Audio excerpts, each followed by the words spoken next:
Hello everyone, मैं अंकुर वाबेले आप सभी का स्वागत करता हूं आपके अपने channel magnet brains Hindi medium पर। एक ऐसा चैनल जहां पर आपको मिलती है बिल्कुल निःशुल्क शिक्षा। आपको यहां पर किसी प्रकार का कोई पेमेंट नहीं करना है, कोई सब्सक्रिप्शन परचेज नहीं करना है। सभी वीडियोस मिलेंगे आपको बिल्कुल निःशुल्क, वो भी क्वालिटी कंटेंट और बेस्ट फैकल्टीज के साथ। तो चलिए बात करते हैं इस वीडियो में हम क्या पढ़ने वाले हैं।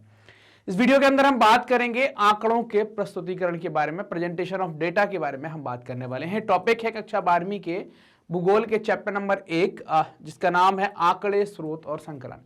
ये हमारी एक बुक है ना कि भूगोल में प्रयोगात्मक कार्य, उसका चैप्टर 1 है और उसमें हमने कई सारी बातें देख ली हैं। आंकड़े क्या हैं, आंकड़ों की आवश्यकता क्यों है, इन सबको हमने जान लिया है। अब हम बात करेंगे इन आंकड़ों के प्रस्तुतिकरण को।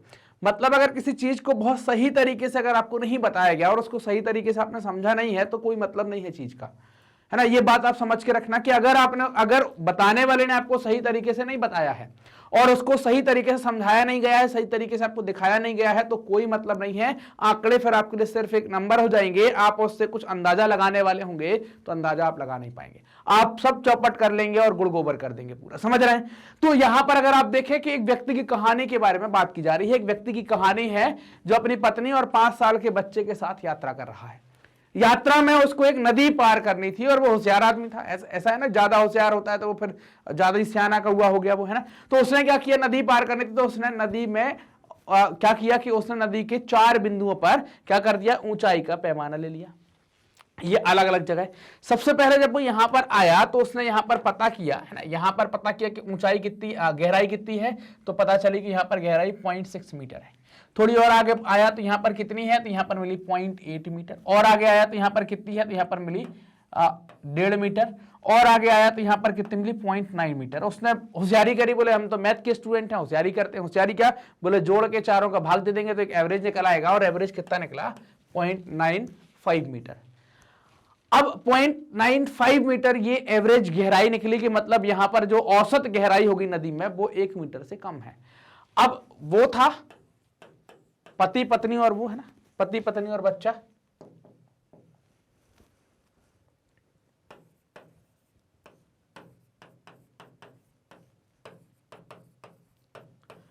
अब पति पत्नी है तो ये मान लो कि भाई इनकी तो अगर आप बात करें तो इन दोनों की ऊंचाई तो 5 फीट प्लस होगी, है ना।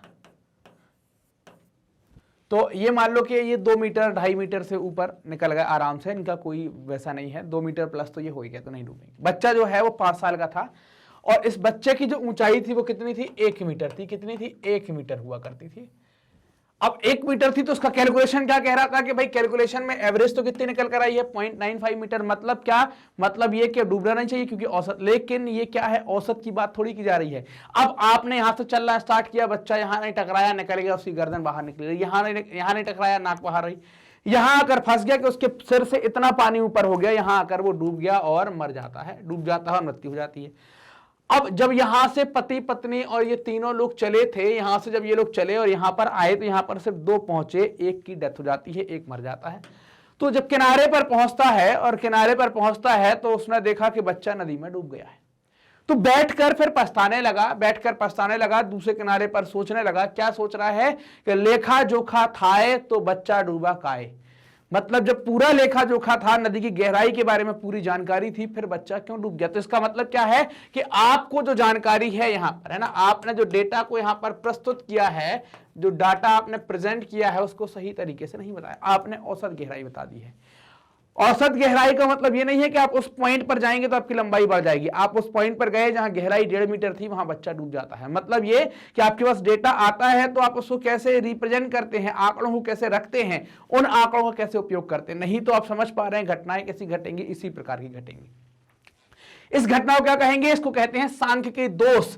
मतलब इसको क्या कहा जाएगा, सांख्यिकी दोष, कि आपको यथार्थ स्थिति से भ्रमित कर दिया गया है ना। आपको जो एक्चुअल कंडीशन है उससे भ्रमित कर दिया। आप बोले 0.95 मीटर, ये तो एवरेज आ गई है और हमारा बेटा तो 1 मीटर का है, पार कर जाएगा, लेकिन एक जगह गड्ढा भी आता है जो 1.5 मीटर का था, डूब जाता है। इसलिए तथ्यों और आकारों को जानने के लिए आंकड़ों को एकत्रित करना बहुत आवश्यक है, लेकिन उतना ही महत्वपूर्ण आंकड़ों का प्रस्तुतिकरण है।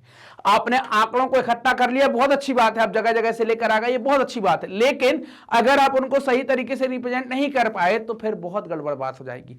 मतलब अगर कहीं पर वो अगर यहां पर अगर नदी पर कहीं ऐसा निकालता कि भाई यहां पर गहराई 0.6 मीटर है, यहां पर 0.8 मीटर है, यहां पर आपको ऐसी गहराई मिलेगी, फिर यहां पर आपको यहां पर आते आते आपको 0.9 मीटर मिल जाएगी, फिर आते आते 0.7 मीटर मिल जाएगी। अगर वो हो सकता है ऐसा रूट अपनाता तो तीनों लोग बाहर निकल जाते, लेकिन उसने सीधा अपनाया और सीधे में भी क्या बोला कि बोले ठीक है औसत तो आ गई। तो क्या हो गया, ये सांख्यिकी दोष है, वो फंस गया चक्कर में, नंबरों के खेल में फंस गया और बच्चा हाथ से चला गया। क्लियर बात।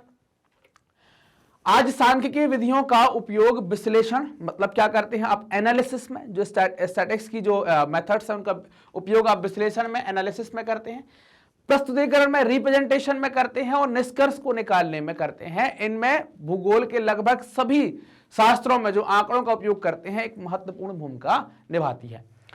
इससे अनुमान लगाया जा सकता है कि परिघटनाओं का सांद्रण जो है वो आपको क्या होगा, भिन्न पाया जाएगा। जैसे अगर आप देखें जनसंख्या की बात करें तो अलग होगा, वन अथवा यातायात की बात करें तो अलग होगा, संचार की बात करेंगे तो अलग होगा, नेटवर्क या स्थान की किसी की बात करेंगे तो अलग होगा। समय के अनुसार आंकड़ों का उपयोग, आंकड़ों की परिस्थिति और ये सब बदलते रहते हैं और अकॉर्डिंग टू टाइम है ना, इनके उपयोग को आसानी से समझाया जा सकता है। जब आप इनके उपयोग को समझाएंगे कि डाटा आया है तो उसको कैसे रखना है, इसका कैसे उपयोग कर सकते हैं, कैसे चीजों को देख सकते हैं, तो फिर है ना अगर कैसे इन चीजों को रख सकते हैं तब फिर आप इनका बहुत अच्छे तरीके से उपयोग कर पाएंगे। ये कहलाता है आंकड़ों का प्रस्तुतिकरण या प्रेजेंटेशन ऑफ डाटा, इसको कहा जाता है। अन्य शब्दों की अगर बात करें तो आप कह सकते हैं कि चरों के बीच, दो चर होते हैं ना एक्स और वाई, आपने देखे होंगे इस तरीके के चर ग्राफ बनाए होंगे, एक ऐसा होता है एक ऐसा होता है। तो इन दो चरों के बीच जो संबंधों की व्याख्या करने में गुणात्मक विश्लेषण की मात्रात्मक विश्लेषण में स्थानांतरण, गुणात्मक विश्लेषण का मात्रात्मक विश्लेषण में स्थानांतरण हो जाना। इसलिए इन दोनों विश्लेषणात्मक साधन है ना जो आपके एनालिटिकल मेथड्स हैं या एनालिटिकल मीडियम है, वो तकनीकी विषय को और अधिक तार्किक बनाने और परिशुद्धि निष्कर्ष प्राप्त करने के लिए अत्यधिक महत्वपूर्ण हो गए हैं, है ना। तो इनकी जरूरत बढ़ गई है, इनकी महत्वता बढ़ गई है कि इनको अलग अलग जगह इनका उपयोग किया जाने लगा है।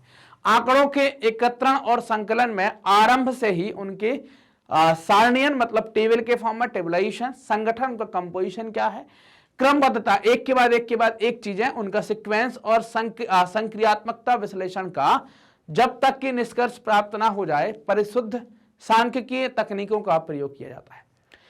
तो अब आपको यहां से समझ में आ गई कि भाई आंकड़े जो आ गए हैं वो कितने अच्छे तरीके से आप रख सकते हैं, अलग अलग चीजों में उनका उपयोग किया जा रहा है। अगर आप उनको सही तरीके से नहीं बता पाएंगे तो फिर वो आपके काम के नहीं रह पाएंगे। ये बात थी आंकड़ों के प्रस्तुतिकरण की।